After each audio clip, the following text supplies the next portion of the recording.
এই বিষয়টা প্রথমত দ্বৈত নাগরিকত্বের কথা বলা হচ্ছে। অর্থ পাচার বা নাগরিকত্ব নেওয়া কে আগে প্রথমে পাচার করে তারপরে নাগরিকত্ব নিল, নাকি নাগরিকত্ব থাকাটা পাচারকে সুবিধা এনেছে, এটা কিন্তু আলোচনার বিষয়। সাধারণভাবে ধরা হয় যে নাগরিকত্ব থাকাটা, বাইরের দেশে নাগরিকত্ব থাকাটা কিছুটা সুযোগ করে দেয় পাচারটাকে ফ্যাসিলিটেট করতে, কিছুটা বৈধতা এনে দেয়। আবার অন্যদিকে পাচার করার ফলে পরবর্তীতে বিশেষ করে রাজনৈতিক পট পরিবর্তনের পর যে ধরনের তাড়না জাগে দেশ ত্যাগের, সেই দেশ ত্যাগটা ফ্যাসিলিটেট হয়েছে যেহেতু আরেকটা পাসপোর্ট ছিল। এটা আমরা দেখেছি গত কয়েক মাসের ভিতরে যেগুলো ঘটেছে। সে প্রেক্ষিতে একভাবে দেখা, কিন্তু আগামী দিনের দিকে তাকে যদি বলতে হয়, আমার প্রথমে বলবো দ্বৈত নাগরিকত্ব নিয়ে কিন্তু অনেকদিন ধরেই আমার জানামতে বণিক বার্তাতেও প্রায় 2 বছর ধরে লেখালেখি হচ্ছে। ইলেকশনের আগে অনেক বেশি জোরালোভাবে করা হয়েছিল এবং কিছু কিছু কেস কিন্তু নির্বাচনের সময়ই ঘটেছিল এটাকে কেন্দ্র করে, কিছু কিছু সাকসেসফুলও হয়েছিল। এরপরেও কেন জানি বিষয়টার মৌলিক জায়গায় ধামাচাপা পড়ে যায়, মাঝে মধ্যে ওঠে আবার ধামাচাপা পড়ে। এবং ইদানিং যেটা দেখি যে এই আলোচনাগুলো প্রবাসীর অথবা ডায়াসপোরার মোড়কের ভিতরে কিন্তু আরেকবার আশ্রয় নিতে চেষ্টা করছে। এবং দুঃখজনকভাবে এই অন্তর্বর্তীকালীন সরকারেরই কিছু কিছু উপদেষ্টা তাদের বক্তব্যের ভিতরে প্রবাসী কথাটা ঢালাওভাবে ব্যবহার করে যাচ্ছে। কিন্তু প্রবাসী আর অনিবাসী বাংলাদেশি দুইটা কিন্তু এক না। প্রবাসী যেটা ডায়াসপোরার বাংলা অর্থ, সেটা মূলত উন্নত দেশগুলোতে আমাদের মতো দেশ থেকে যাওয়া যে বাসিন্দারা যারা ওখানে নাগরিকত্ব নেয় এবং বসবাস করতে শুরু করে তাদেরকে তারা ডায়াসপোরা বলে, এবং সেটাকে আমরা বাংলা রূপান্তর করি প্রবাসী হিসেবে। আর যেটা আমরা এনআরবি বলি, যারা আমাদের ভিতরে বাইরের দেশে খণ্ডকালীন সময়ের জন্য আইদার পড়াশোনার জন্য হোক অথবা কর্মের জন্য হোক, যাদেরকে আমরা এনআরবি বলি, সেটা হচ্ছে অনিবাসী বাংলাদেশি। এই যে ক্যাটাগরাইজেশন, শ্রেণী বিভাজনটা, এটা করবে কিন্তু রেজিস্ট্রেশনের ক্ষেত্রে।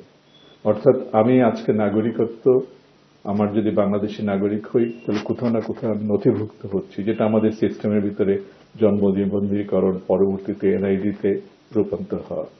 পরবর্তীতে যদি আমি আমার আরেক দেশের নাগরিকত্ব নিতে চাই, তাতে কোনো বাধা নেই। সেটা রিপোর্ট করার সিস্টেম থাকার দরকার যে আমি আরেক দেশের নাগরিকত্ব নিচ্ছি, তার মানে নিবন্ধীকরণ করতে হবে। এবং সেটা উচিত কি অনুচিত, সংবিধান সম্মত, আইনানুগ কিনা, এটা নিয়ে একটা বিতর্ক আছে। সে ব্যাপারে আমার নিজের পজিশনটা হচ্ছে যে 1951 সালে পাকিস্তান আমলের যে কনস্টিটিউশন, অর্থাৎ ব্রিটিশরা চলে যাওয়ার পরে যে ধরনের আইন ব্যবস্থা এবং সংবিধান আমাদের জন্য রেখে গেল, উভয় ইন্ডিয়ার ক্ষেত্রে এবং পাকিস্তানে, এবং পরবর্তীতে পাকিস্তানের ধারাবাহিকতাতে বাংলাদেশে যেটা 1972 সালে সংবিধানটা, তখনও পর্যন্ত কিন্তু আগের নাগরিকত্ব আইনটাই প্রযোজ্য ছিল, যেটার মূল বিষয়টা ছিল যে আমি আরেকটা দেশে নাগরিক হলে আমাকে এটা ছাড়তে হবে।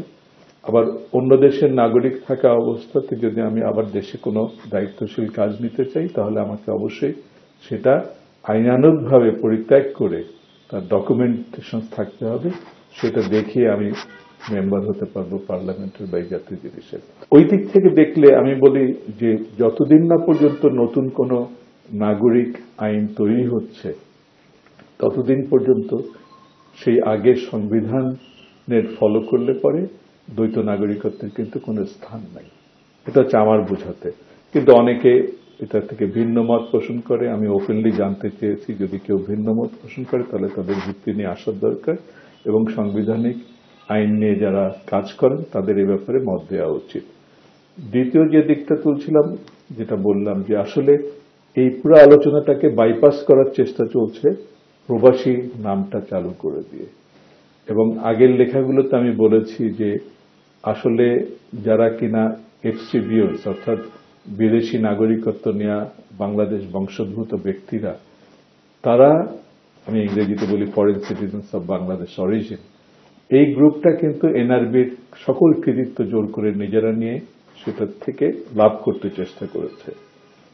এবং আজকে সেই জিনিসটাই ঘটছে প্রবাসী নামের মোড়কে। সেই জায়গাতে সতর্ক থাকার দরকার। তো আগামী দিনে আমার চাওয়াটা হচ্ছে যে সরকারি আসুক না কেন, যে এই বিষয়গুলো খতিয়ে দেখবে, কারণ একটা রাষ্ট্রের অস্তিত্ব তার নাগরিকত্বের সংজ্ঞার সাথে ওতপ্রোতভাবে জড়িত।